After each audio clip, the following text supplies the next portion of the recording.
Hey guys, I want you to picture a date. Not a dramatic one. Not something everyone remembers like a holiday or an anniversary. Just a square on a calendar you'd flip past without thinking. A number you've probably seen 1,000 times and never stopped on. Now imagine that date following you. Quietly. Patiently. Showing up in places it doesn't belong. Old books. News articles. Stone carvings. Hospital records. And every single time it appears, something terrible happens. I'm not someone who believes in curses or fate. At least I wasn't. I like patterns, sure, but I like them explainable. Numbers repeat. History rhymes. That's what we tell ourselves so we can sleep. But this started small enough that I almost missed it, and subtle enough that by the time I noticed, it already felt like I'd been noticing it forever. It began with a footnote. I'm reading late. The kind of reading you do when the house is quiet and your phone is face down so the light doesn't break the mood. It's a collection of translated medieval letters, the sort of thing only a few thousand people on Earth care about. One letter mentions a village fire. Whole families lost. Tragic, but not unusual for the period. What makes me pause is the date written in the margin by the translator. Day, month, no year certainty. I feel a faint tug of recognition, like seeing a stranger who almost looks like someone you know. I shrug it off. My brain does that sometimes. It wants patterns where there are none. A few nights later, I'm watching a documentary half out of boredom. Half because I can't sleep. It's about a maritime disaster from the 1700s. Bad weather, human error, dozens dead. The narrator says the date out loud, and I feel it again. Stronger this time. My chest tightens just a little, like I missed a step going downstairs. Same day. Same month. I pause the video. The room feels too quiet now, like it noticed I stopped paying attention to the noise meant to distract me. I tell myself it's coincidence. There are only so many days in a year. Of course, some bad things share dates. But I rewind anyway. I check the on-screen text. It's right there, crisp and unquestionable. That's when I do the thing you're not supposed to do. I look it up. I don't search cursed dates or anything dramatic. I just type the date and the word tragedy. The results are numerous, more than feels normal. A factory collapse in the 1800s, a theater fire, a failed expedition, an execution that sparked riots, different countries, different centuries, same date. I lean back in my chair and laugh under my breath because that's what you do when your brain doesn't know what else to do. The laugh dies quickly. My screen keeps glowing, patient, offering more links. It's not screaming at me. It doesn't need to. I start a document just to organize things. That's my excuse. I list events. I don't cherry pick. I include mundane ones, accidents with clear causes. But even then, the density is wrong. Too many, too evenly spaced through history, like the date is a nail and time keeps hanging bodies on it. An hour passes without me noticing. My tea goes cold.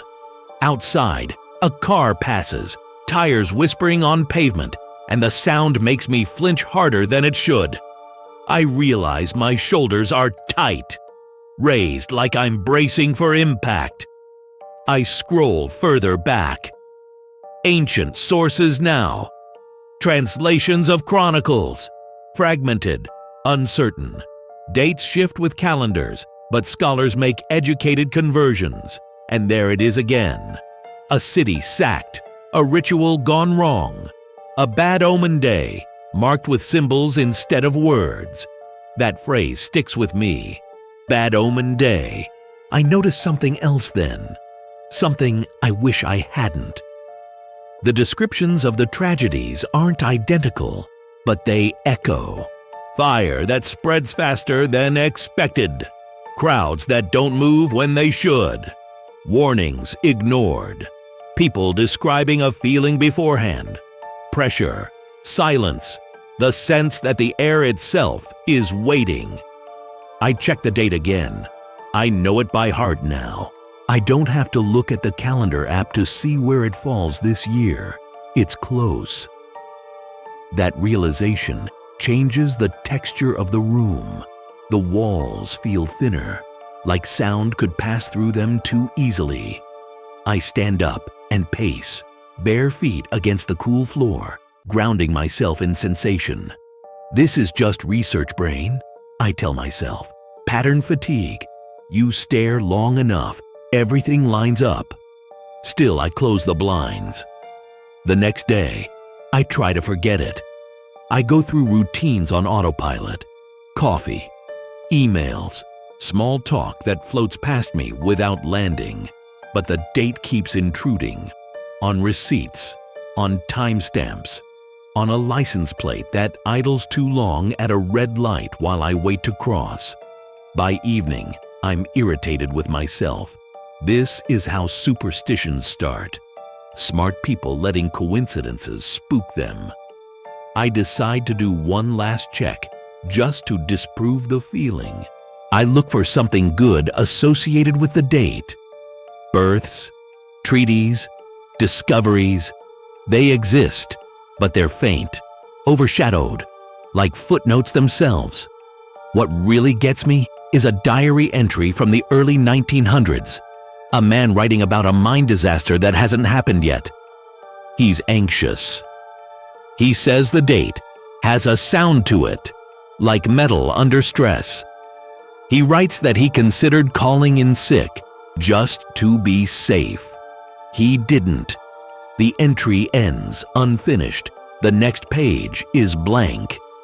I close my laptop slowly, as if sudden movement might startle something. The house creaks, settling, a normal sound that suddenly feels like a response. I check the calendar again, even though I told myself I wouldn't. The date is circled, not by me. I stare at it, my pulse loud in my ears, trying to remember if I ever marked it for some forgotten appointment. I don't remember doing it, and that's when the thought arrives, fully formed and unwelcome. What if the date isn't just something that happens to tragedies? What if it's waiting for one? I tell myself, the circle means nothing. Ink fades. Memory lies. But I don't erase it. I leave the calendar on the wall, like it's a witness or maybe a suspect. Every time I pass it, my eyes drift there without permission. The square feels heavier than the others, like it's pressing outward. I spend the next few days doing what I do best when I'm scared. I turn fear into a project. I catalog. I cross-reference. I build timelines that stretch so far back, they start to blur into myth. If this date matters, I want to know how. More importantly, I want to know the rules, because everything terrible that lasts this long has rules, even if no one admits it. The first rule reveals itself quietly. No warnings arrive directly. Every tragedy tied to the date is preceded by something small and dismissible. A missed signal. A guard who steps away for a minute. A change in wind direction that no one accounts for. People sense unease, but they don't name it. The day doesn't announce itself. It doesn't need to. It relies on human habits, optimism, routine, the belief that tomorrow will behave like yesterday.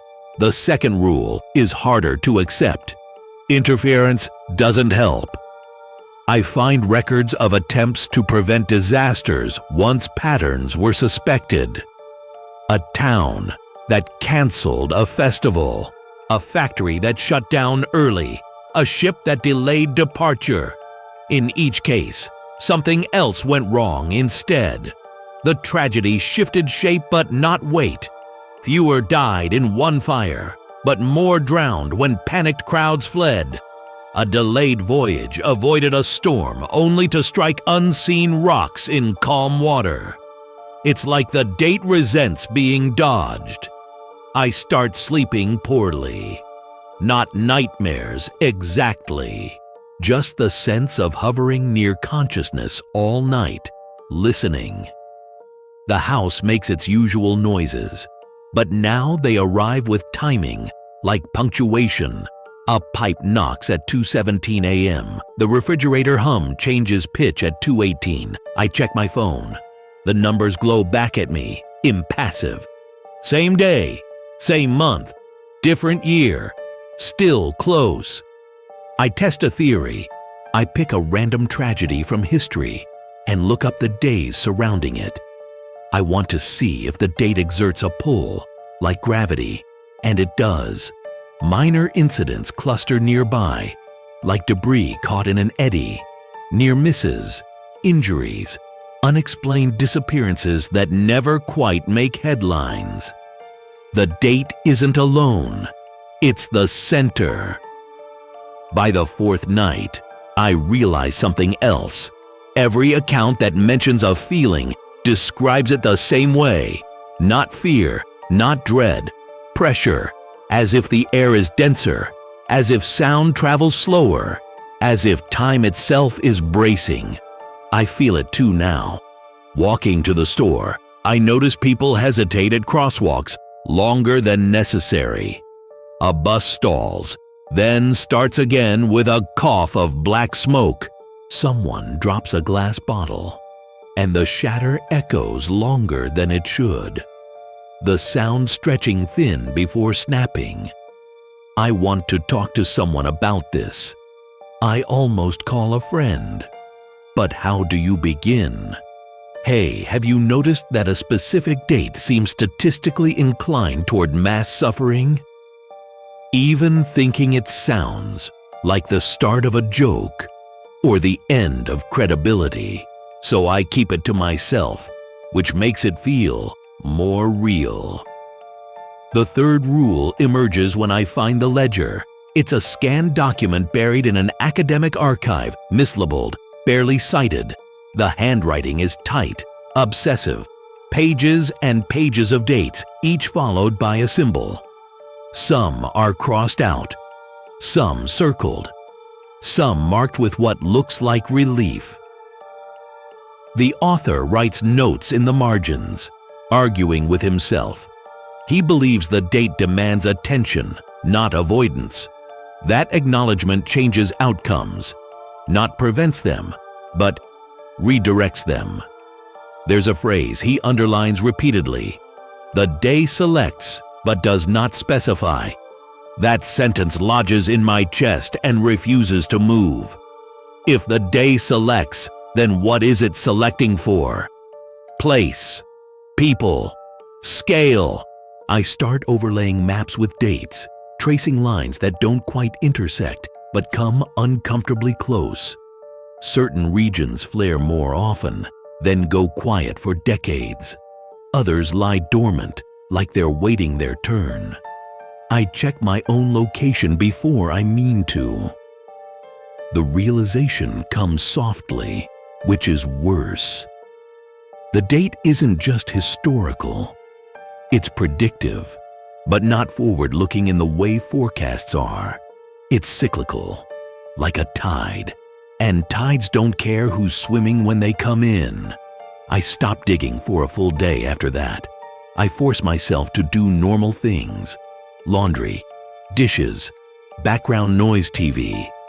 But the pressure doesn't lift. If anything, it sharpens, like a storm tightening its spiral. That evening, there's an emergency alert on my phone. A test, it says. Just a test. The sound still makes my heart kick hard against my ribs. I notice the timestamp automatically, the way my brain now always does.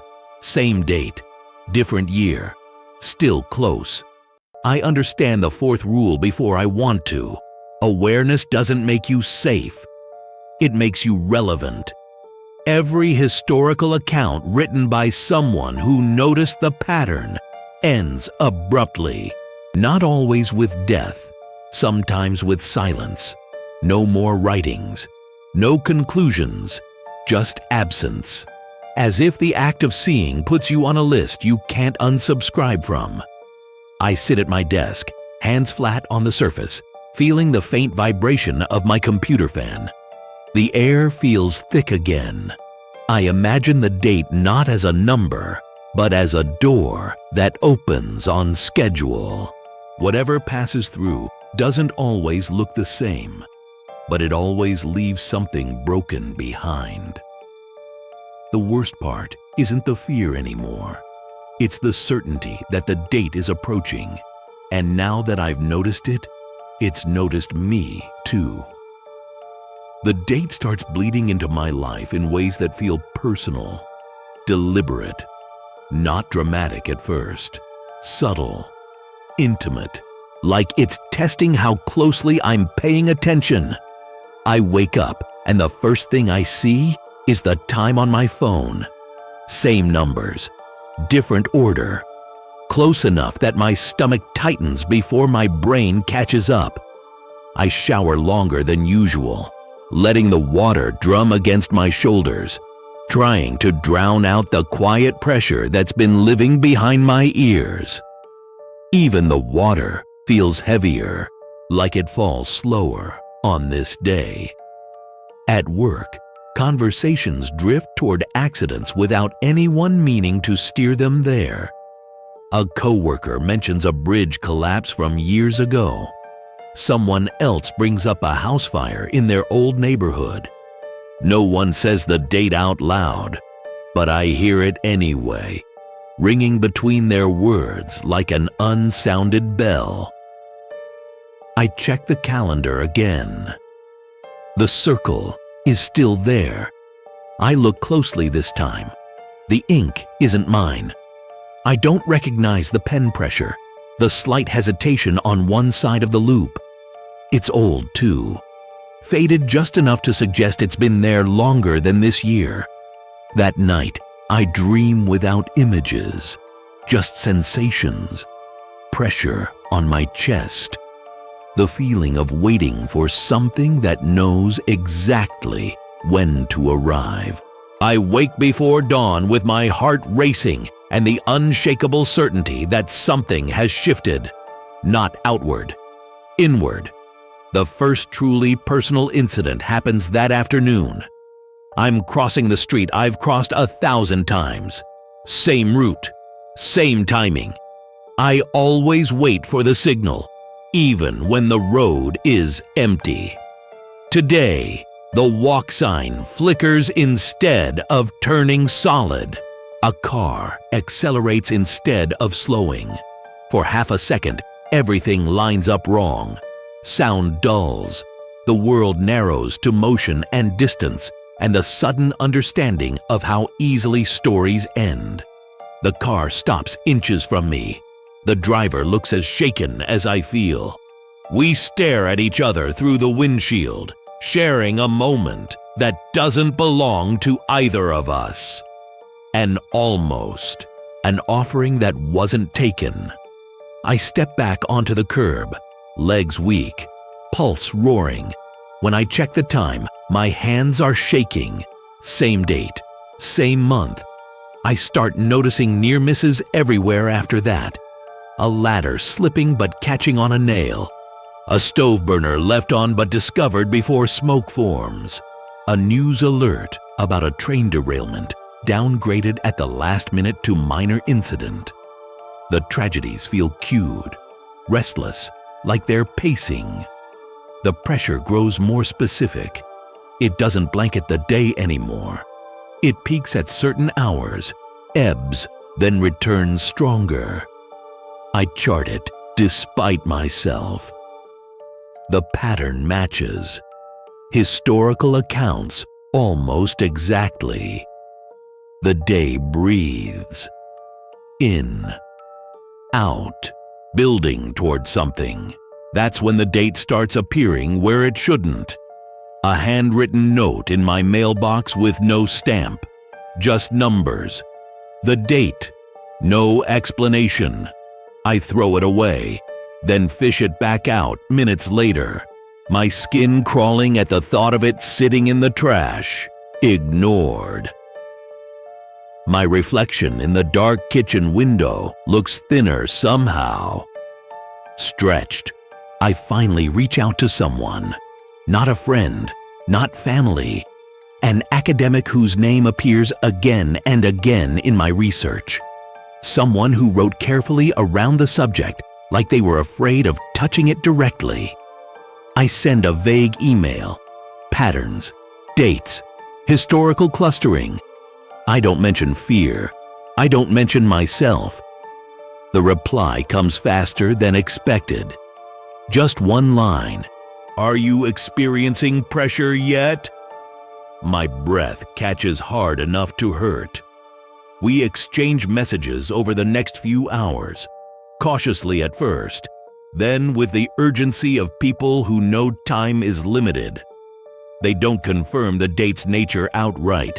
They don't have to. They've felt it too. They call it encroachment. The phase where the day stops being abstract and starts testing proximity. I ask how it ends. There's a long pause before the response. It doesn't always, they write. Sometimes it settles for a shadow. A shadow of what? I start typing, then stop. The pressure spikes suddenly, sharp enough to make my ears ring. My lights flicker. Somewhere down the street, a siren starts and then cuts off abruptly, unfinished. I realize then that the tragedies aren't random in scale. They adjust. They respond. The date doesn't demand catastrophe. It demands acknowledgement, witness, participation, even if that participation is only being close enough to feel the heat. My phone buzzes with a calendar notification I never set. Tomorrow, the date. I sit very still, listening to the house breathe around me. Every sound feels amplified, delayed by fractions of a second, like reality is buffering. I understand now why so many accounts end in silence, why so many observers disappear without explanation. Because once the date moves into your life, it doesn't need history anymore. It has you. I wake before my alarm, before the sun, before the day officially becomes what it's going to be. The pressure is already there. Not heavy yet, just present, like a hand resting on the back of my neck, reminding me not to forget. Today is the date. I don't say it out loud. I don't write it down. I don't even look at the calendar. A part of me believes names give things leverage. Still, every cell in my body knows exactly where I am in time. The air feels tuned wrong, like a radio between stations. I stay home. I call in sick. I cancel everything that can be canceled. If the date selects, then I will give it as little to work with as possible. A quiet apartment, one person, minimal variables. By mid-morning, I understand how naive that thought is. The first thing that goes wrong is small. The power flickers, not off, just a brief dip. enough to reset the microwave clock. I watch the numbers blink, then settle. Same date, same month, same year. The universe correcting me. Gently, I try to distract myself. Music feels intrusive, like it's filling space that needs to stay empty. Silence is worse. I compromise with low-volume ambient noise, something without rhythm. Even that seems to drag, each second stretching like warm taffy. Around noon, the pressure spikes. It's not pain, it's density. Breathing feels like pushing through thicker air. I sit on the floor with my back against the couch, palms flat on the carpet, grounding myself in texture. Individual fibers press into my skin. I can feel my heartbeat, not just in my chest, but in my wrists, my jaw, behind my eyes. This is the mechanism, I realize. Not a monster, not a god, a condition. The date isn't an entity that acts. It's a moment when constraints loosen, when probability flexes, when small failures are allowed to stack without friction. That's why interference never works. You can't fight a condition. You can only exist inside it. My phone buzzes. An emergency alert. Not a test this time. A chemical spill on the highway. Evacuations underway. No casualties reported yet. The wording feels cautious, like it's afraid to promise anything. I think of the ledger, of redirected outcomes. The date selects, but does not specify. The pressure crests in waves now, rolling through my apartment. The walls seem slightly farther apart than they were yesterday. Sound arrives late. I clap my hands once and feel the delay before the echo reaches my ears. Then something happens that breaks me out of analysis. Someone knocks on my door. 3 slow knocks, measured, patient. I don't move. I don't breathe. No one should be here. No deliveries scheduled. No neighbors I talk to. The knocking comes again. Same rhythm, like it knows I'm listening. I think of all the historical accounts that end right before impact. I think of the diary with the unfinished sentence. I think of the academic's message.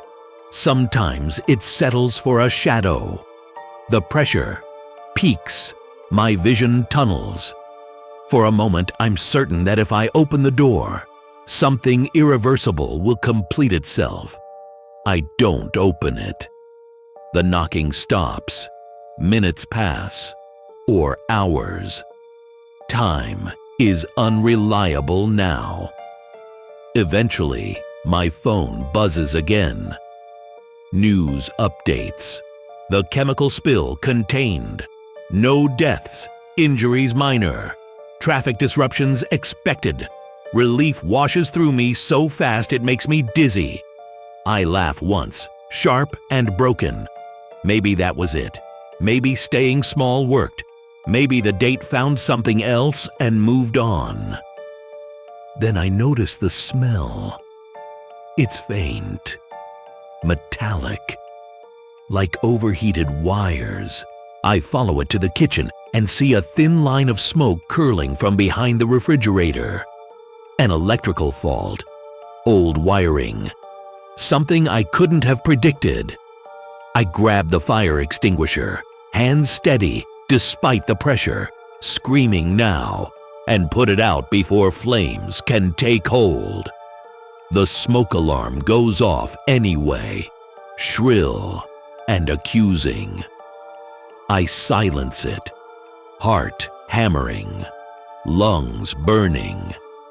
No tragedy, not today. The pressure doesn't vanish. It loosens, like a fist unclenching slowly.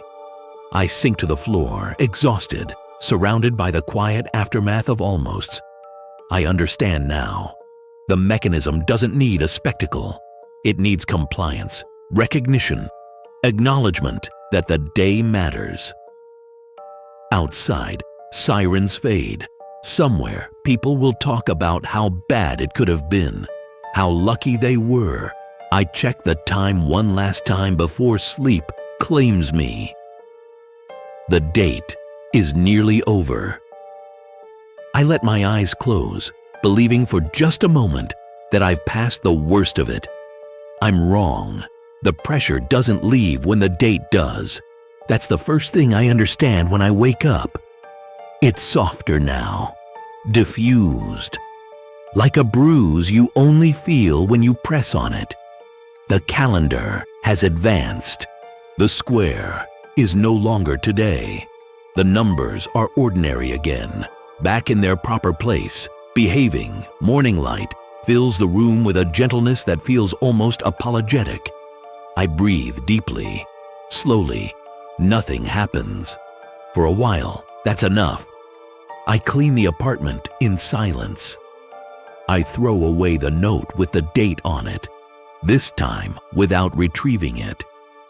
I erase the circle from the calendar, scrubbing until the paper thins and nearly tears. I tell myself, rituals only have power if you believe in them, and I don't want to believe anymore. The news cycle moves on. The chemical spill becomes a footnote. The electrical fault is written off as bad wiring. No one connects anything. No one ever does.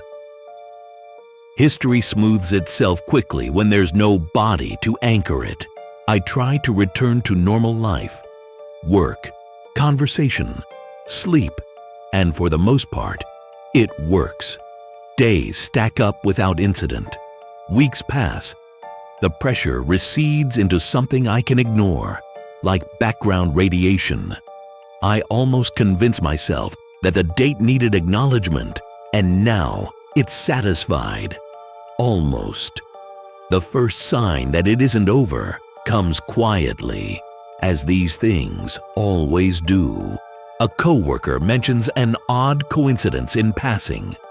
A tragedy from centuries ago that happened on the same day as a modern accident. They laugh it off. I don't. Later, I find myself checking dates again. Not obsessively, casually, as if my hands remember the shape of the research, even when my mind pretends it's done. I never hear from the academic again. Their email account goes dark.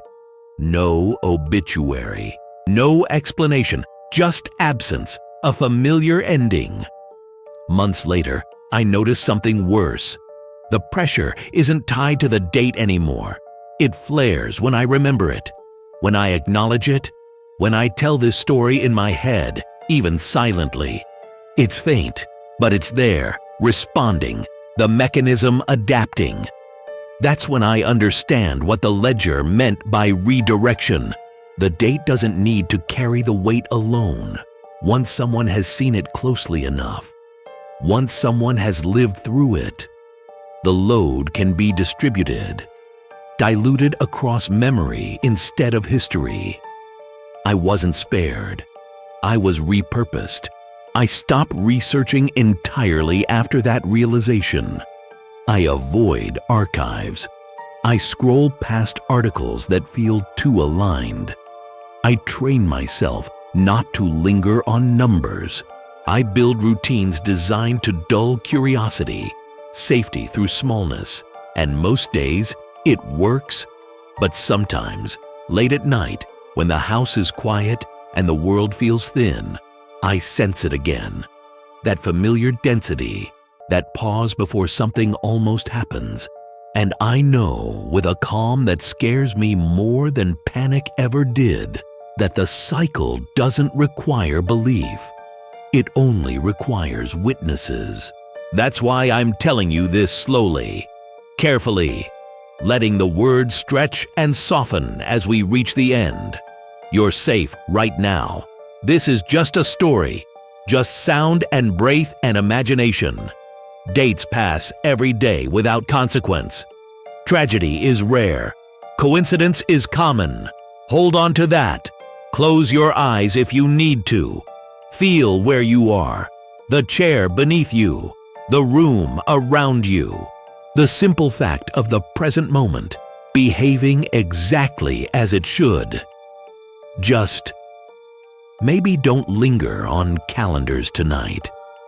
And if a particular day ever starts to feel heavier than the others, like the air itself is waiting, don't worry. It's probably nothing